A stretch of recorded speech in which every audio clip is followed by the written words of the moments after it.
the patient is a 65-year-old female. Okay, so she was seeking treatment options because of a lung mass. That's the reason why she consulted me. Okay, she came to me. So as a brief history, how did this begin? So a year ago, 2022, the patient developed cough.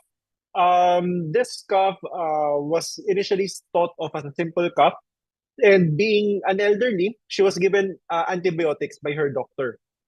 A few months later, the cough recurred. Okay, so initially she was cured. However, a few months later, the cough recurred now with a bloody sputum. So for everybody's information, so you understand what bloody sputum is, the phlegm that she is expectorating or that she is producing or she is coughing out has blood. Okay. So with this information, a few things that will come to mind will be number one, lung cancer, or and number two, probably tuberculosis. Another one would be ulcers, the stomach ulcers that was bleeding. Okay, so definitely this is something that has to be taken seriously. Okay, so chest CT scan was done. Okay, which revealed on the right lung a lobulated air-filled nodule measuring around approximately 2 centimeters, and another nodule, a ground glass nodule measuring half a centimeter. So initially, with these two information, what will the doctor think? Okay, so when I was reading the CT scan, 2022 CT scan, I was thinking, the patient might have had tuberculosis. Okay, because it's in the right upper lung. Okay, and number two, it's air-filled. Okay, so the chest CT scan, no, the radiologist was considering either tuberculosis or lung cancer, and the other one, the half centimeter nodule, they were thinking that it must be something post-inflammatory, probably from the previous infection that she had, for which she took antibiotics. That's a possibility. Okay. Now, initially she was treated as tuberculosis, no, for which she was given anti-TB meds for 6 months. However, in this span of 6 months, there were no improvement with her cough.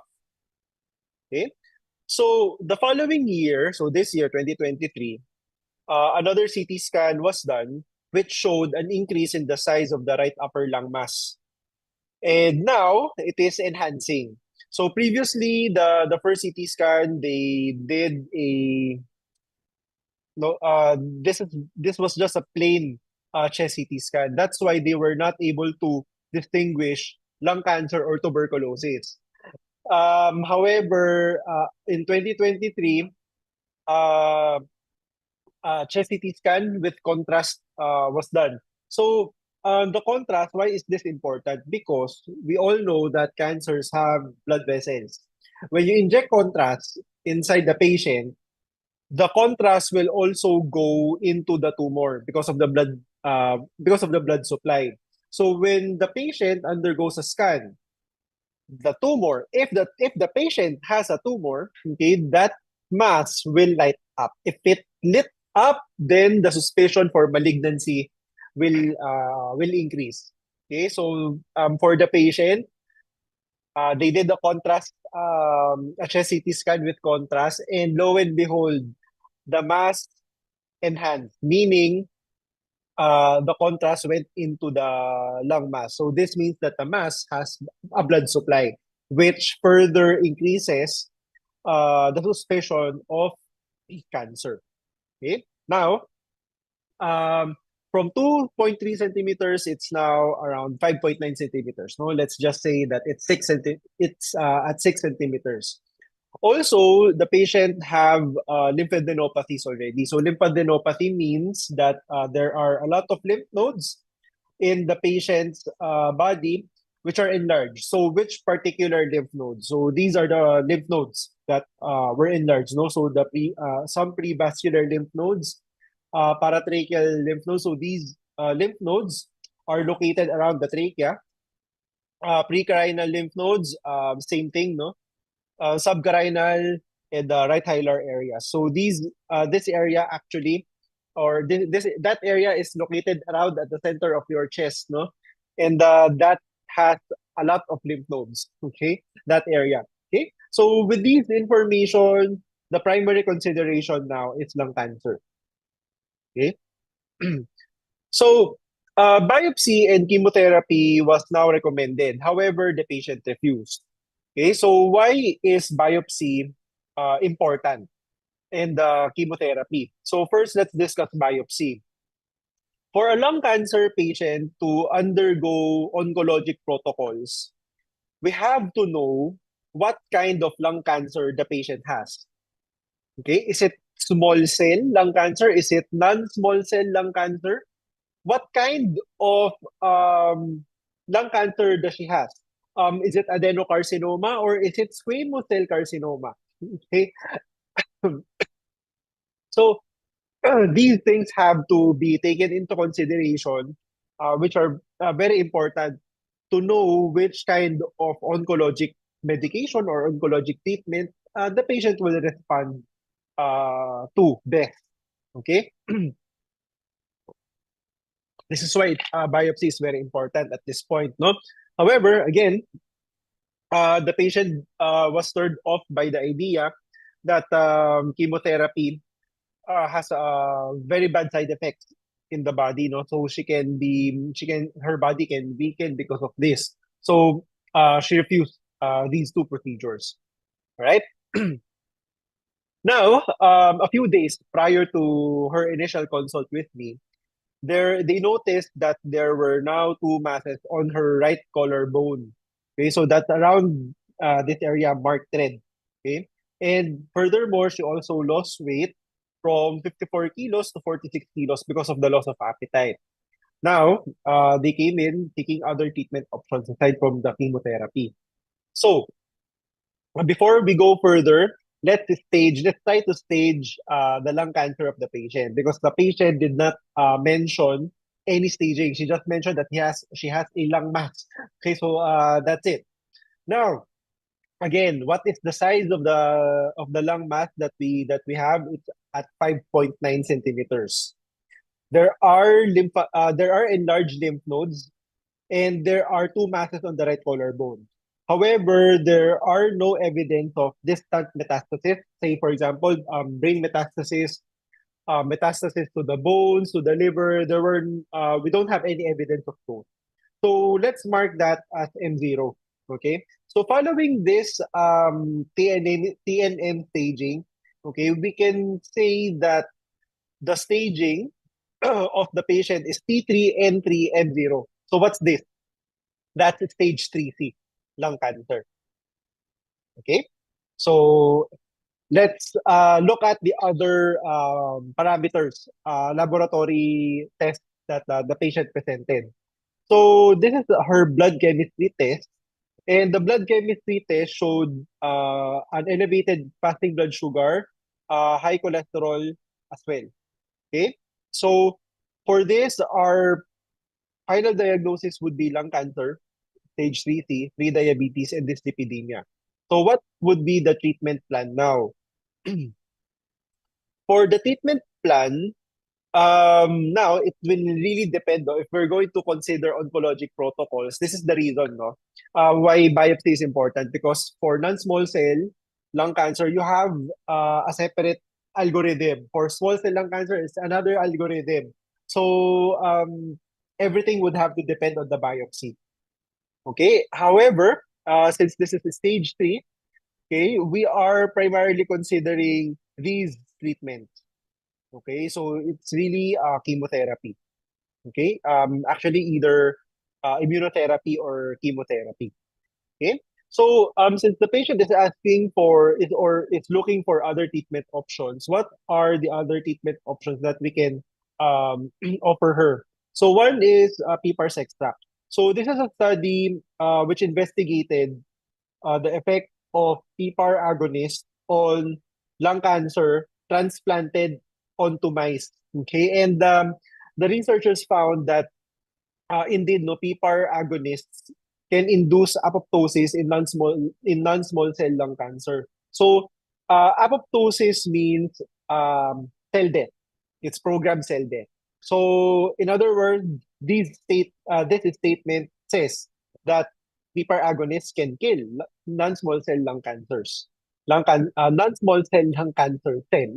Okay. So, what are the other treatments that I offered her? Another one is megadose IV vitamin C. So, this is a study which also showed that high dose vitamin C can decrease the growth of lung cancer cells. Okay? So same thing, they arrest the growth and induce cancer cell death. And how is mega dose vitamin C best administered? It should be administered intravenously to get um to get a better effect. Okay? Because if it is taken orally, then we have a limitation in terms of absorption. Okay? So what else? What else? What if the patient changed her mind? Say for example she decided to undergo chemotherapy. Can these two modalities still work? Yes, because PPAR agonists can also help protect the bone marrow. It can reduce bone marrow toxicity inflicted by the chemotherapy. And also, as you can see here, as you can read, no, megadose IV vitamin C can increase the efficacy and reduce the toxic effects of chemotherapy when used in synergy, okay, or when used together. All right. So, what else can we uh, find out? This is another study. However, this studied or this investigated ovarian cancer, no, which is another cancer that is very aggressive. Okay, and they found that megadose IV vitamin C can kill ovarian cancer cells. How? Through pro-oxidant effect. So this is how megadose vitamin C kills cancer cells. It's through its pro-oxidant effect, especially when vitamin C is given in very high doses. Okay, so the treatment plan now for the patient is okay. So of course, I still advise them that it would be really best if they can consider all treatment options, especially the oncologic protocol. So biopsy is a must for that, no? However, again, the patient really is insistent that she doesn't want chemotherapy already. So she she just decided to go for the PPAR therapy and the mega dose IV vitamin C. Okay. So this is how I gave this is what I gave or what this is what I prescribed the patient. So PPAR's liquid since it has the highest concentration of PPAR agonist, PPAR's plus tablets since it has the complete nutritional profile of microalgae, then megadose IV vitamin C once a week for 3 months. Then we'll have a repeat scan after 3 months to see how she responded. Okay. And how about lifestyle intervention? Definitely, this has been mentioned every week actually since we started this program. So a whole food plant-based diet is the best for cancer patients because it can prolong overall survival. It can reduce the chances of recurrence if you go on a whole food plant-based diet. No, and a whole food plant-based diet is also the best diet to prevent cancer. So what is good for prevention would also be good for managing cancer patients, no, definitely. And also another reason why this is the one that I prescribe is because the patient has pre-diabetes. Diabetes, in reversing diabetes, a whole food plant-based diet is also one of the diets that has been proven effective. Okay. And I incorporated plant-based ensure. In plant-based ensure is a meal replacement. Yeah, it's a meal replacement food. Okay. So anyway, the reason why I incorporated this is to increase her caloric intake because of her weight loss. Okay. So that's basically it, no? And a week later, she noticed that the amount of sputum that she was producing has now diminished, and the sputum is now whitish in color, versus before, which is reddish brown.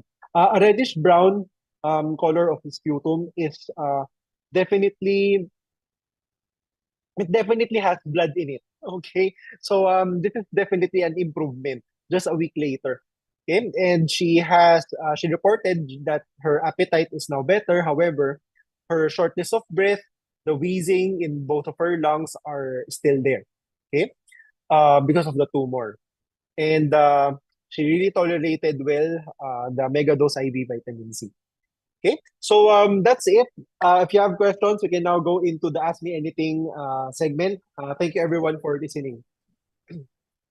Thank you, Doc Jansen, for the very informative discussion about lung cancer. Now, to answer your questions in this modern world filled with noise and different health opinions, trust the ones from the experts. So let's call on once again our two experts, starting off with Mr. Sean Lim and, of course, Dr. Jansen Calalan to answer all our questions for tonight. Once again, good evening, Dr. Jansen, and good evening, Sir Sean. Good evening, Sheila. Good evening, Doc. Thank you for sharing about your patient's case, Doc. And I noticed that I noticed for this particular patient, she really didn't want chemotherapy and surgery. And I'm glad that that you had options for her. So Doc, you actually have completely natural options for people who want to treat cancer. Yes, definitely. It's the reason is because, in all honesty, right, we all know that chemotherapy has really bad side effects on our body, and let's face it, not all people can survive chemotherapy. Some patients actually even shorten their life because of this. So if you are strong enough, I mean, if you are strong enough, then by all means, I'm sure you can survive chemotherapy. However, for patients who are quite frail, it's gonna be problematic. Yeah, and this is where actually some cancers do react very well to some chemotherapy, immunotherapy, and definitely even radiation therapy, right? So it really depends on your type of cancer. Some cancers react very well to natural therapy. You don't actually have to go for chemotherapy. So it really is from cancer to cancer basis. But for those cancers who actually react very well to chemotherapy, we have good news. So please spread the news, everyone. For if you have loved ones or friends who actually want to take chemotherapy, then please let them know about the Simply Nature PIPA protocols, because it can reduce the side effects of chemotherapy quite dramatically. It will make something that could threaten the life of the patient to be something that they can actually do well. Dr. Jimmy Katapia, who is the oncological surgeon that will join us again, everybody, on October 14th at SMX Aura, okay, the convention center. Dr. Katapia uses Simply Nature PIPA protocols to strengthen his patient. He actually had one patient, after one session, just one session of chemotherapy, she had very severe reactions. So what he did was that he used a liquid extract to strengthen the patient to the point that the patient could take chemotherapy. And the patient was able to successfully finish her chemotherapy cycles, and I believe she has recovered and is doing well. Dr. Jansen, just to support you as well, even Dr. Jimmy Katapia, who uses chemotherapy and surgery to treat patients, he actually has one or two patients that he uses some natural approaches to treat them. So you're not the only one. It's so encouraging that a surgeon and someone who uses chemotherapy primarily, there are some exceptional cases where either the patient is allergic to the chemotherapy, there's no choice, right? Then they even then they use a natural approach. So thank you again for sharing your patient case. I think everyone tonight, right? It's so interesting to hear an actual patient case. So on to the next question, but I saw one question I'd like to answer. Okay, I think it's from Ice Summer. The patient asks, can a patient with persistent cough be cured with megadose IV vitamin C? So before Dr. Jansen answered that, I want to share something. Vitamin C is really good. It's very important in how shall we say, in fighting disease and even maintaining health. Even for sports, vitamin C is really very effective for anti-fatigue. However, if you have a persistent cough, there are things that are triggering your cough. So, some lifestyle modifications will be very helpful. And from a TCM perspective, if you have a very persistent cough and you want natural, right, you might want to consider just to go to see a TCM, because they will approach your dietary how shall we say, your dietary intake from a slightly different perspective. There are some things that would trigger the formation of phlegm and cough. So recently, just for everybody's information, especially for Miss Summer, I had phlegm. Okay, then I took Boracco. I don't know whether is it called Boracco? Sheila, you know that, right? Beroca. Yeah, Boracca, yes. The vitamin C, the one that you dissolve in water. Yes, I That's want to it, tell you the yeah. truth, okay? I want to tell you the truth because I don't drink soft drinks. Okay? I don't drink soft drinks because it's not healthy. So sometimes I drink Boracca as an excuse because it comes closest to Royale, right? The orange Royale. It's effervescent and it's orange.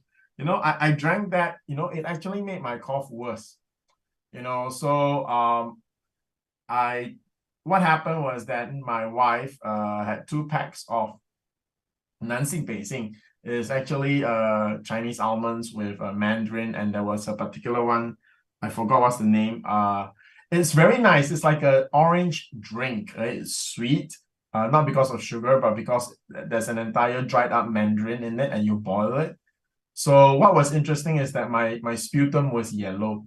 So this actually means that it's heaty. All right. I drank it. The phlegm actually dissolved and disappeared. And my cough subsided. And the phlegm cleared. So I being the normal, crazy aggressive person, I said, let's take one more dose, right? And get really well. And also it's an excuse because I like the taste of the concoction as well. So when I drank it, I developed a runny nose. So it's really interesting. So from heaty, which is yellow phlegm, it moved to clear runny nose, which means I went overboard to overcooling. So I'm just sharing with Miss Summer. This is another approach. So you try the vitamin C. Dr. Jansen will answer whether that can help. If it's still persistent, then take a look at other modalities. It's quite interesting, like how I cleared my phlegm and then became too clear. All right. So for Miss Summer, she asked, can a patient with a persistent cough be cured with megadose vitamin C? We have to know the reason of your cough first. Yeah! Okay, so I cannot say for sure that persistent cough can be resolved with just vitamin C alone, okay? Because your cough can come from your lungs, it can come from your stomach. Wow, from the stomach. The cough can come from the stomach. Yes, because of hyperacidity. Hyperacidity Oh, that's can, true. can induce Irritation cough. of your esophagus. Yeah. Okay. Great question. Yeah, Sheila, please go. It's back to you. We just wanted something interesting to start off the ball. Let's go to the serious questions now. It was. But first, sir, I just want, of course, to greet our avid viewers, starting, of course, with Miss Lily Neo, Miss Mavs Agot, of course, Miss Helen from Baguio, and of course, Miss Nessie Ocampo and Miss Felicissima. Thank you so much for always watching our webinars. All right, so for our next question coming from Miss Marietta Magtira. Dok, totoo po ba na pag nagpa-biopsy, mas kumakalat po ang cancer? Is it true that if you do a biopsy, the cancer will spread? That's a very good question. Yes, and this is true, no? That's why whenever doctors biopsy a patient, this is something that's very true. Kasi whenever you do some manipulation on a tumor, that will spread. That can definitely spread. Okay? That is also the reason why when doctors want to biopsy a mass, the following treatment that's gonna happen is very important. So this is how doctors usually decide on whenever they want to biopsy or whenever they want to know if a mass is cancer or not. So here's one instance, no? Say for example, breast cancer. So for breast cancer, if that mass is malignant, it looks malignant, okay? It looks like a cancer. Of course, we cannot say definitely that this is cancer, okay? Not until we have a confirmation. And that confirmation will come from the laboratory when they look at the tissue under the microscope. That's the only way, okay? So sometimes surgeons will decide, okay, I don't want to risk the tumor spreading when I do a biopsy. So instead of doing a biopsy first, then knowing that it is cancer, then I will go back in again and then remove the whole breast. Why not skip the biopsy? Since the tumor or the mass looks malignant, why not operate on it, remove the whole breast altogether, and then send the whole breast to the laboratory so the pathologist can do their work. Okay, so with this, you immediately curb or reduce the chances of the cancer cells from spreading. However, here's the thing: whenever you do a surgery, even though you did good margin, the pathologist told you that hey, the margins are very clear. You did a very good job in the surgery. Okay, there's always some microscopic cancer cells that might have spread elsewhere. So that's why after removing the breast, it's almost always they almost always recommend systemic treatment. So systemic treatments would be your hormone therapy, your chemotherapy, targeted therapy, the medications that they give you. Okay, the purpose of this is to eradicate cancer cells that might have spread because of the manipulation that they did. So the manipulation again is either the biopsy or the surgery itself. So this is one of the reasons why. The only time that they do a biopsy first to know if it's really malignant, okay, is when the tumor looks benign. They are not sure if it is really cancer or yeah, probably it might be benign as well. So they are not quite sure. They are 50-50. Or probably they are leaning more on a benign diagnosis rather than malignant. So they want to take a look at the tumor first and see if it is really cancer. That's the only time. Then if it is really cancer, then that is when they move in and remove or give you treatments. Okay? So that's how usually doctors think, you know, when they are thinking of doing a biopsy on you. Okay.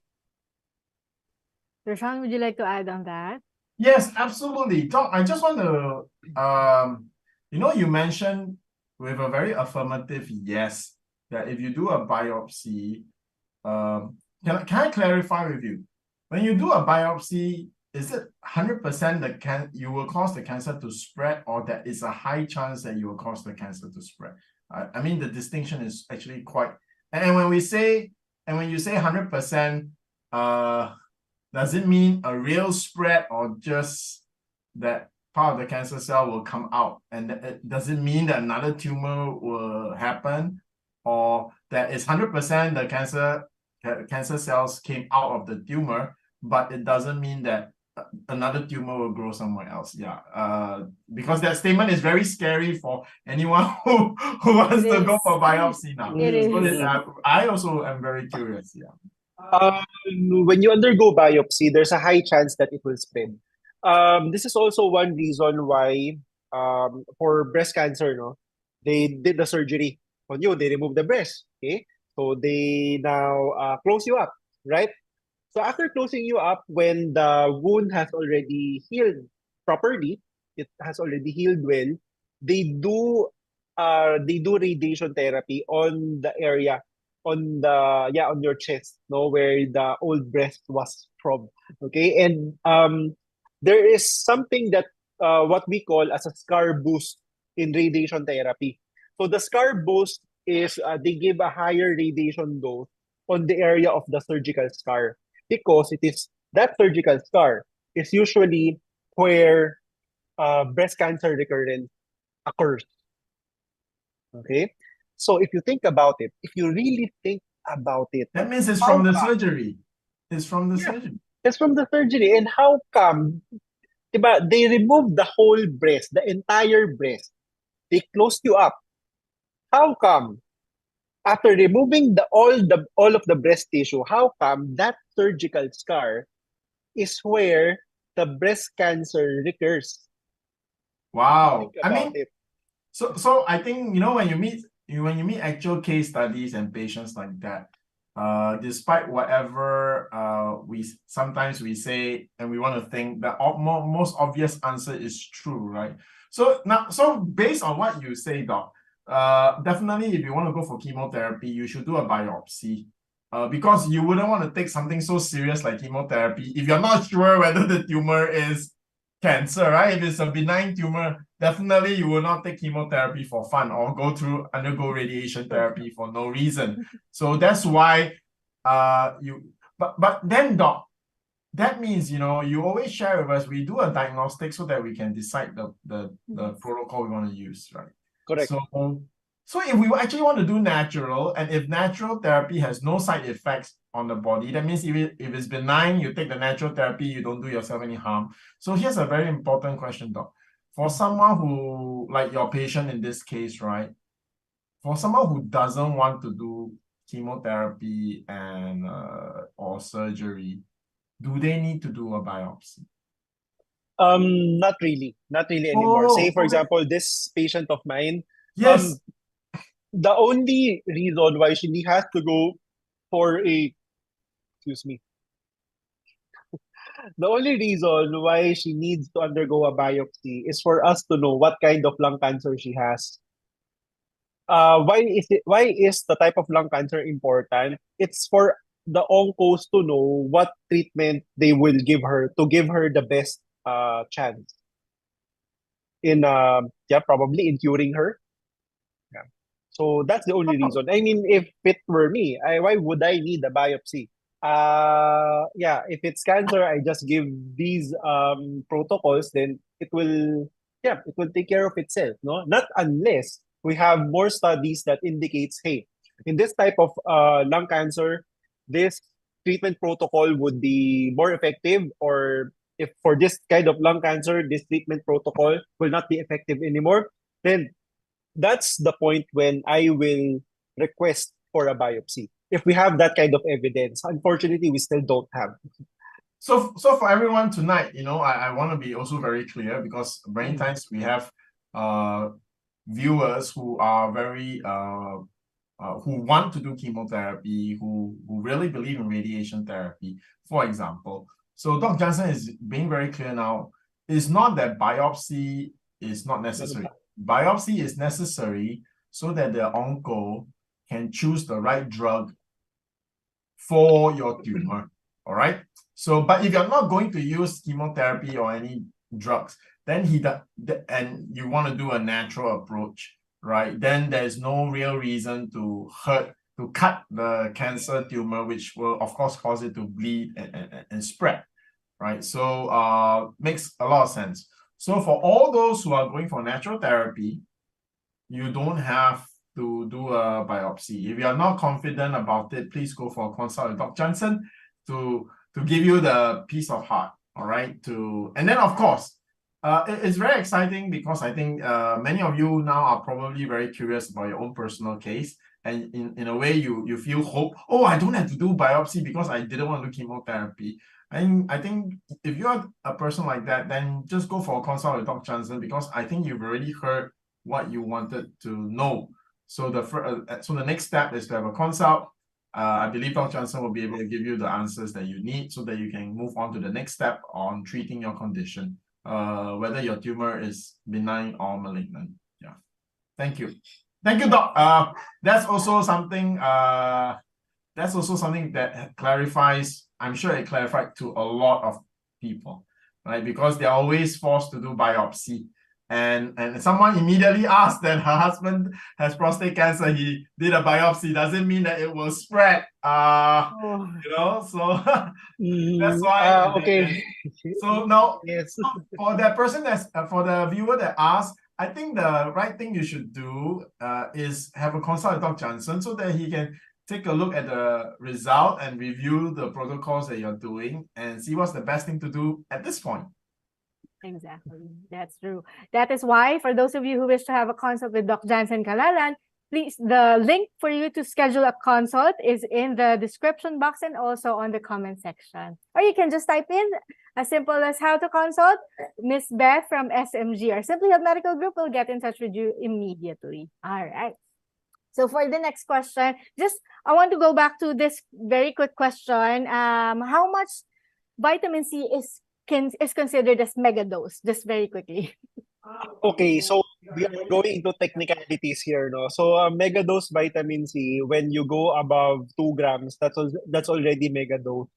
Actually, even the 1 gram, yeah, no, it's 2 grams. 2 grams enough, that's mega dose already. But for this patient of mine, it's not just 2 grams that I gave, no. It's way higher.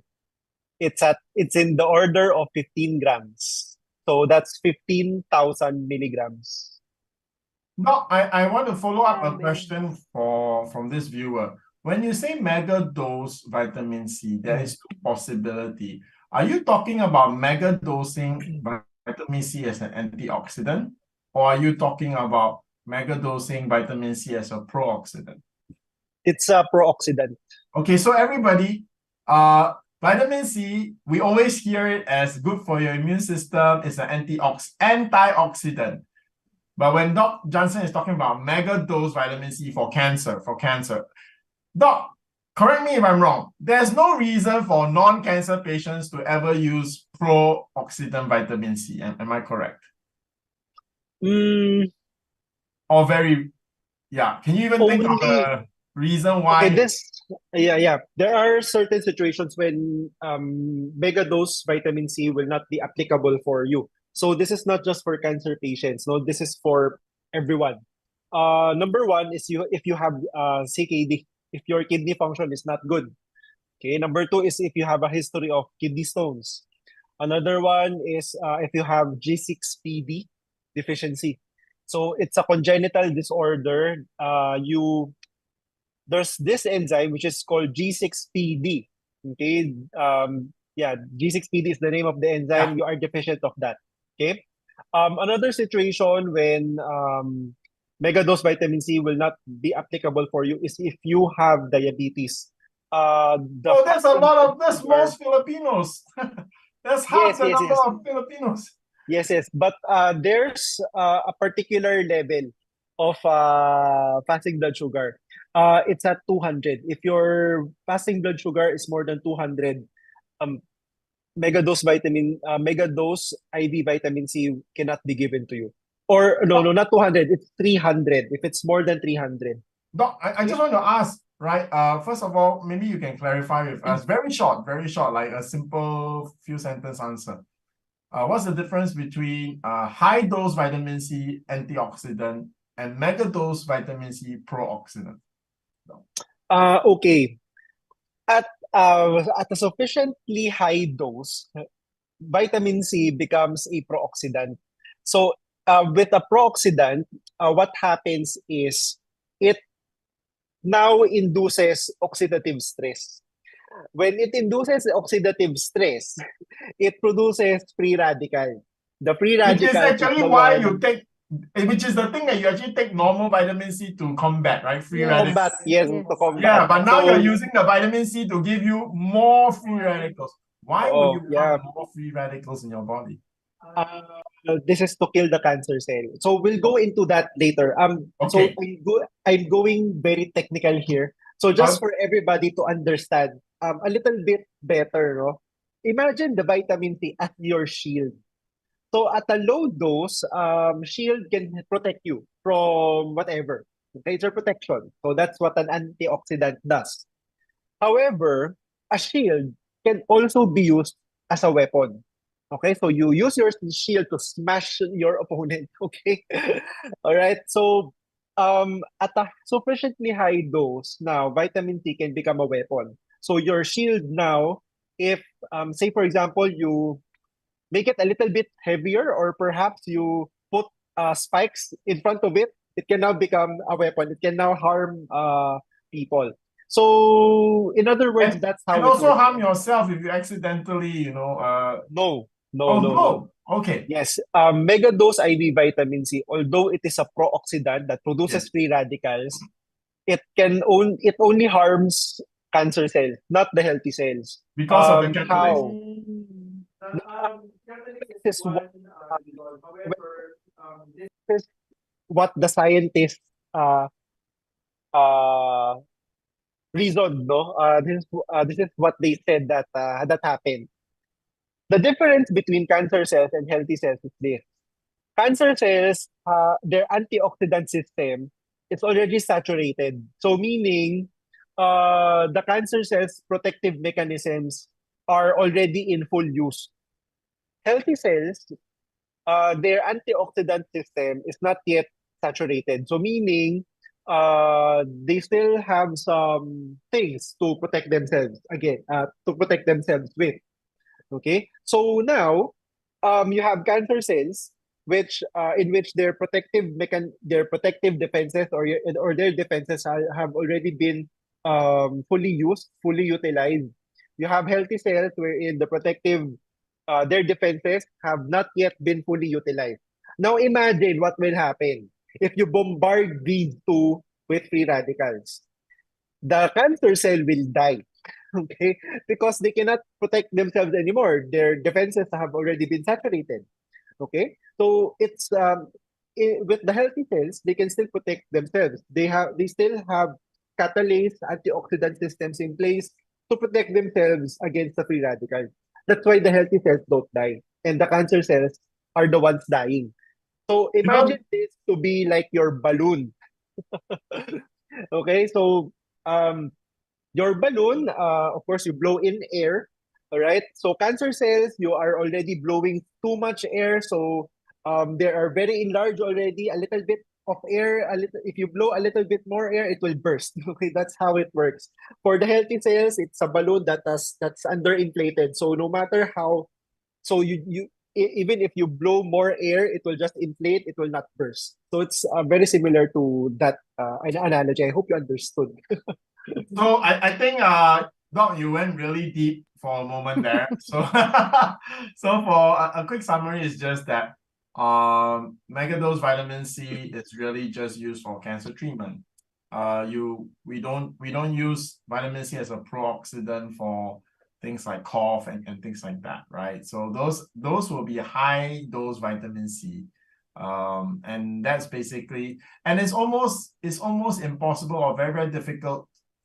No, I think it's impossible to reach pro-oxidant level of vitamin C by swallowing, going to healthy No, options no, no, no, and no. eating one bottle of vitamin C, one shot.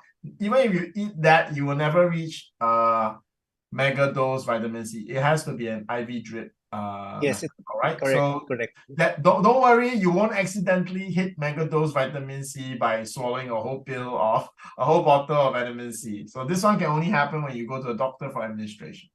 So yeah, okay, let's go back to cancer questions and let's go back to other stuff. But I think And this is that's a very interesting yes. conversation. Yes. Thank you. Thank you for that question. All right. Another interesting question coming from Mr. Jefferson Aguilan. I think he's speaking on behalf of his loved one because the question is, Doc, why is it that the cancer came back? Even the lumps are actually a lot more now. Despite of the breast being removed previously, what could be the possible reason? Why Wow, do I that's a still very have good question. why is cancer still exist? Okay. One possible reason that I can think of on top of my head is that you did not follow up with chemotherapy or radiation therapy. So that's why the cancer recurred. So this is also another reason why after surgery, oncologists always recommend for the patients to undergo chemotherapy and radiation therapy, no? Because after surgery, although the tumor is not there already, again, manipulation on the site or on the tumor can cause spread. This might be one reason, or perhaps no, the surgeon did a very good job. He or she probably removed everything. Um, at that point in time, we don't really know. how much the cancer has spread. However, definitely, cancer cells are microscopic. We have microscopic cancer cells that the surgeon would not be able to find out with the naked eye. Okay, so with this factor, it might have spread further already beyond the area of the surgery. So that's why you have recurrence. And something that, or most of the time, no, among all the cancer patients that I have encountered after surgery, reason why they experience recurrence is because they did not follow through with chemotherapy, targeted therapy, these systemic therapies that oncologists recommend.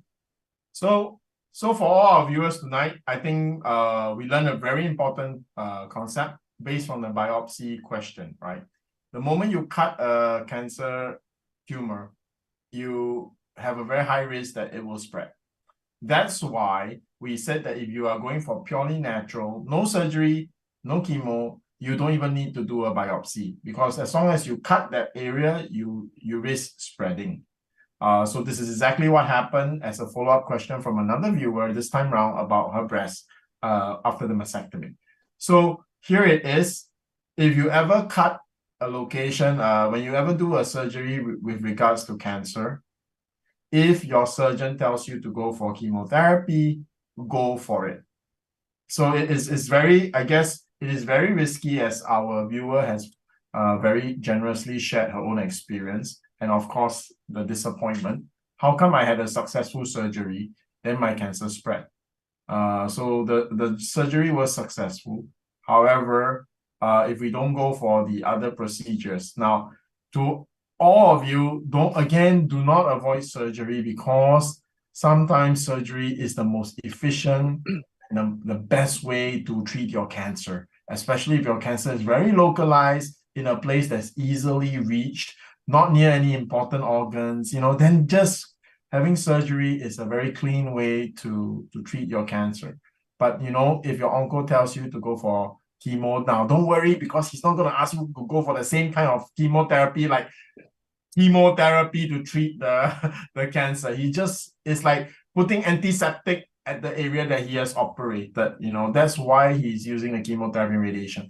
And don't worry, go do it, because you can use Simply Nature PEPA liquid to protect yourself from the side effects of the chemotherapy. So now we know, okay, very important. Simply Nature liquid extracts will be very important to you if you have to go surgery that's related to cancer, because after that, it's wise to clean up the area with chemotherapy, and you want to protect yourself while you're doing that. Am I correct, Dr. Jansen? Yeah. Yes, that's correct. Okay, so I think we have very clear understanding tonight, and where each of our areas come in. Dr. Jansen, please consult Dr. Jansen so that you can prepare for the surgery, and to also give a second opinion whether the surgery is necessary. If you need a great surgeon, meet Dr. Jimmy Katapia on October 14, right? You will meet him in person. You can ask him everything you want to know about your surgery. And then he's good friends with Dr. Jansen. So he'll be able to work with Dr. Jansen to support you, and I'll be there to make sure you understand how PPARs will protect you from any chemotherapy that's necessary as well. Now, thank you. I think it's very good questions. Thank you. I just quickly, I just want to echo out what Dr. Jansen said previously on our previous webinars. He said, because it's related to this, he actually mentioned that if you are first recommended to go for surgery, you're actually in a good position, right, Doc? And you have to really complete all the protocols that's advised to you by your doctor. Right. Okay, Doc, I just want to also stand up for the viewers and the patients. Okay. There is this sometimes a tendency, or the viewers the patients are afraid, because sometimes we hear the rumors, right, that there are some doctors who are too pro-surgery. That, they, even small little thing, you want to cut, everything want to cut, right? So there are some surgeons that are maybe too pro-surgery. Well, because there are always good and bad engineers, good and bad architects. They're also good and bad surgeons. So there might be some surgeons who are very happy to cut everything. So if that's you, all right, please don't allow this fear to stop you from actually deciding to take surgery. All you need is to have a good, honest surgeon who will only operate on you for the right reasons, right? So if you don't know any, again, October 14, you can see Dr. Jimmy Katapia in person.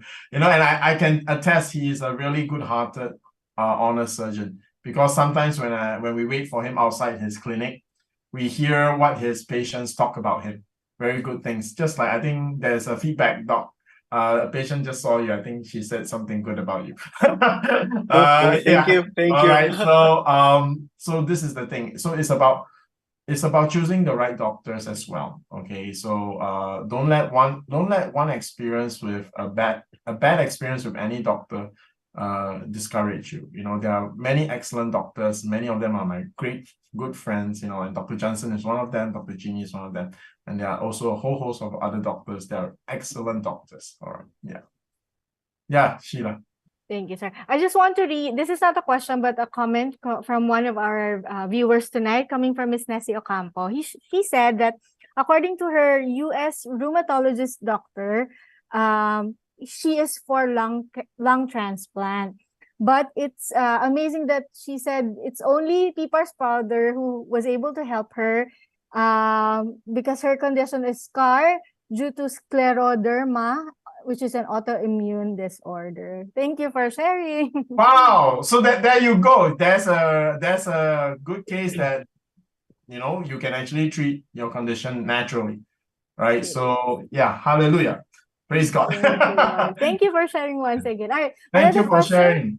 All right. This question was thrown to us privately, coming from Mr. Ferdinand. Why is PPAR's liquid not very much recommended for CKD?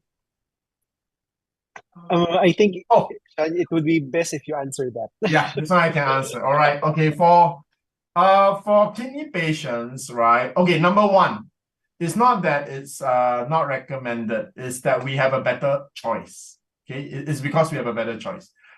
The reason is because our liquid extract contains a higher phosphorus content and mineral content. So this is something for kidney patients, they want to watch their mineral intake. All right. So now you're only drinking 12 ml, so it shouldn't make a difference. So, but however, since we have the powder extract, which has like very little or no phosphorus content, very low mineral content, then if you have the better option, why take the liquid? So, however, are there cases where Dr. Jansen or our doctors will prescribe even liquid for CKD? The answer is yes. Okay. Honestly speaking, the level of phosphorus and minerals in the liquid, because you're only drinking 12 ml, it will not be dangerous. But if your CKD condition is very bad, you actually want the high concentration that is found in the liquid to treat your CKD case. Sorry. But in general, if you have kidney issue case, and it's not super critical, so we don't need the most powerful among our protocols. In general, our doctors will recommend you powder. All right. Yeah. Just because it's more suitable, right? It's not saying that liquid is bad. It's just that powder is more suitable. Thank you, Sir Shyan. Let's try to answer, I guess, 2 more questions before we end the program. All right. So for the next question, coming from Ms. Marikis Olympia, Doc, what blood chem laboratory can detect that you have cancer? Is there any? There are, no? Say for Really? example, your CA markers, or CA125, CA15-3, CA19-9, your PSA, there are many, no? So these biomarkers, we call them biomarkers, so we can get them from the blood. Okay, however, here's the thing. Okay, these biomarkers are very non-specific, meaning there, aside from the cancer per se, no, itself, there are other things that can cause an increase of these tumor markers. Okay, so you cannot use these tests, these biomarkers, as a diagnostic tool to know if you have cancer. Okay, it has to always be correlated with other clinical information. Your history, the physical exam, imaging studies, then of course your biomarkers. Okay? So what is then the use of biomarkers? We still need to know a baseline. And by speaking of baseline, we have to know your status before the treatment. Then your status again after the treatment. So biomarkers are mainly used to know treatment response. So some of your oncologists might request for tumor markers because of this reason. Okay? Yeah. Again, don't use these tumor markers or biomarkers to screen for cancer. Okay? That it's not for that purpose. Okay?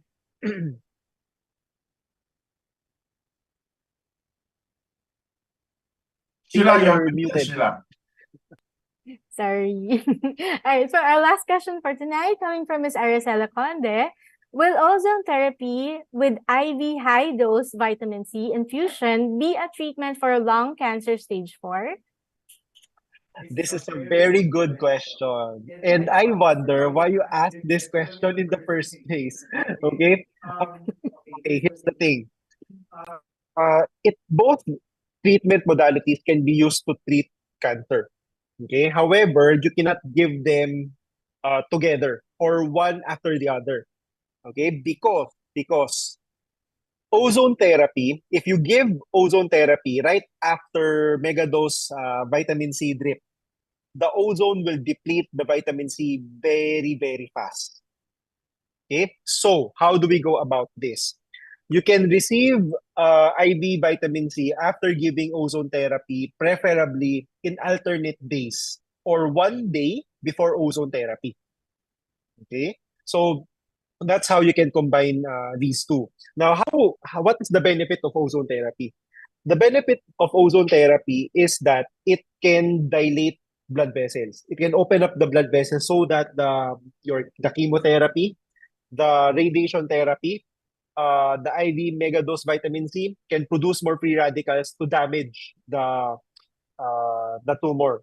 It can also help these modalities, especially systemic treatments like your megadose IV vitamin C and your oncologic protocols like your chemo, targeted therapy, immunotherapy.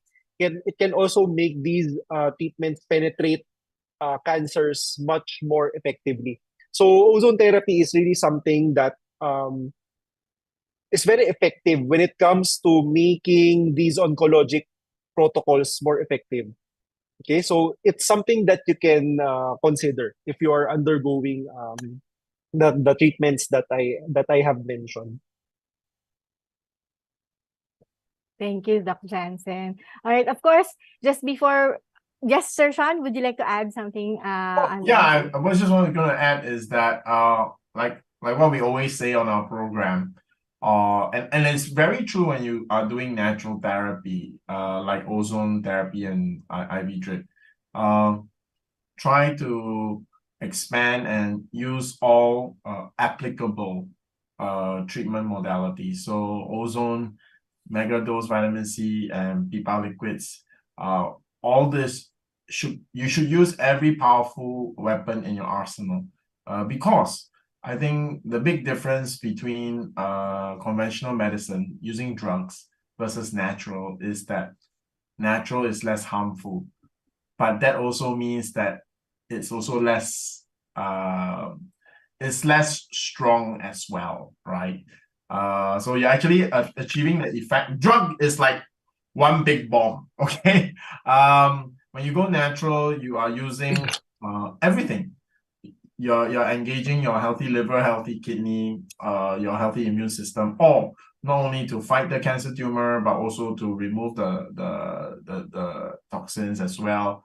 So it's a very holistic approach, right? So For natural, like Doc Jansen won't tell you only eat carrot. No, he will tell you make sure you eat carrot, make sure you eat your legumes, But you notice if you see your uncle, he say don't take anything else, no supplements, no nothing, just the chemotherapy, right? So it's a very different approach. So I think for those who want to go natural, go for a consult with Doc Jansen so that you learn to make sure that you didn't miss out any of the big guns.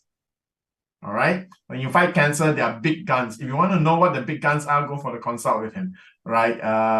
The small ones like curcumin and eating strawberries for esophagus. These are the small things that you can do on a daily lifestyle basis, right?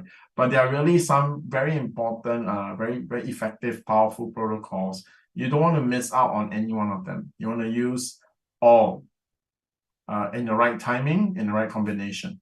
Because unlike chemotherapy, drugs are very harmful, but they are also very powerful. Right? But when you come to natural, it's less harmful, but you need a more complete synergistical approach. You'll still be very effective. It's just that you're not just using one thing. Okay, so definitely I'll start with my last words. Okay, which is what we always like to share honestly with all our viewers. There's no one pill to cure you of cancer. So get that out of your mind. All right. Your treatment with cancer is something that changes from stage to stage. What happens when you are early diagnosis? What do you do when all your cancer markers are fine? What do you do after surgery? What do you do before surgery? It goes stage by stage. There is no one miracle cure for cancer. There are many effective approaches for cancer, right? You just have to find out which one.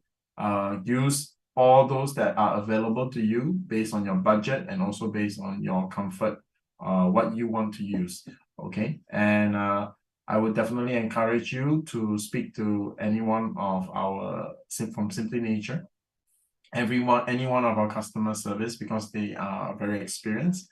And on top of that, I'll definitely encourage you to have a consult with Dr. Jansen so that you will make sure that you're using every powerful tool available in your successful fight against cancer. So with that, I wish you a good weekend.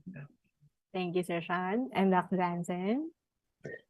Yeah, I just want to say to everyone, probably my last words would be summarized into don't lose hope. Okay. Why don't lose hope? Because no matter where you are in your cancer journey, there's always something that we can do. So especially for those patients who find themselves in a situation where if you do this, something bad's gonna happen. If you don't do this, something bad's definitely gonna happen. So it's a very difficult situation to find yourself in. So I just want to say that even if you are someone who is in a situation like that, there's always something that we can do for you. Okay, so just look at the patient that I just presented. No, so the patient opted not to go for chemotherapy already because yeah, she's quite weak actually, and I am actually quite no. There's something in me that doesn't sit well if she goes for the chemotherapy. I don't know. I don't know. It's a gut feel, but just looking at the patient, she really is quite weak. And with the other treatment protocols that I gave her, thankfully, we saw some improvements. Okay, so I hope with this final message, last words tonight, it gives you a little bit of encouragement. Okay, so thank you, everyone. It sure did, Doc Jansen. Thank you so much. And of course, Sir Shyan, those words are also encouraging for all our viewers. As you know, our viewers are, of course, combinations of patients who were just newly diagnosed on the process of treatment and also were on remission and survivorship. So thank you so much for those kind encouraging words. All right.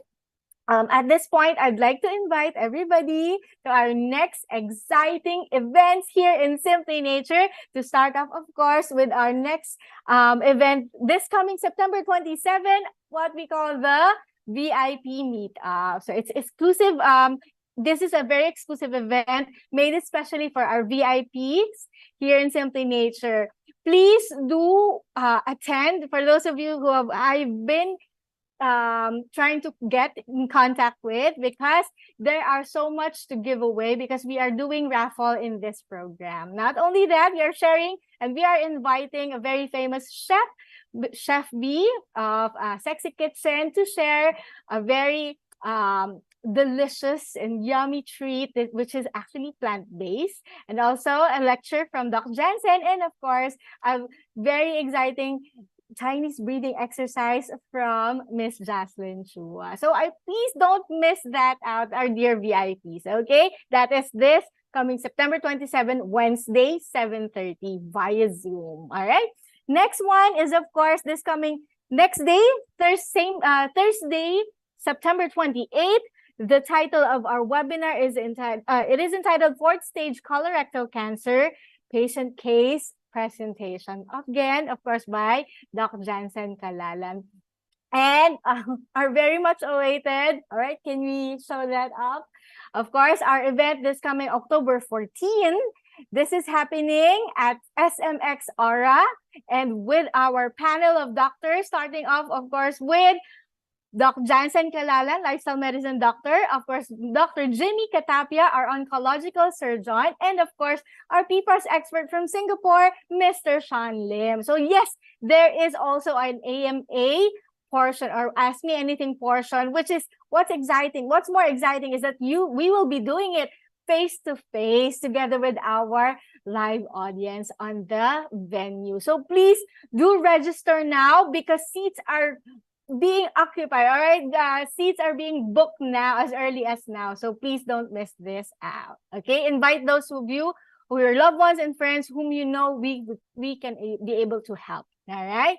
Okay, so as you know, PPARS is a perfect protocol or program for cancer patients, but please know that we also have programs and protocols for people who are actually very healthy, for prevention and other metabolic issues like diabetes and hypertension. Why am I saying this? Because it is already September, and Christmas starts early here in the Philippines. And I'm sure that you are already thinking about what to give your loved ones, your parents, and you know, your family, your whole family. And I would say it is always the best gift is always the gift of health. So our PPARS is always available, all right, here in our BGC office and also via Shopee and Lazada. Please do reach out to us so that we can give you the legit and authentic links to our shop, online shops, which are Shopee and Lazada. All right, so please, I hope to see you all once again. Once again, if you wish to have a consult with Dr. Jansen Calalan,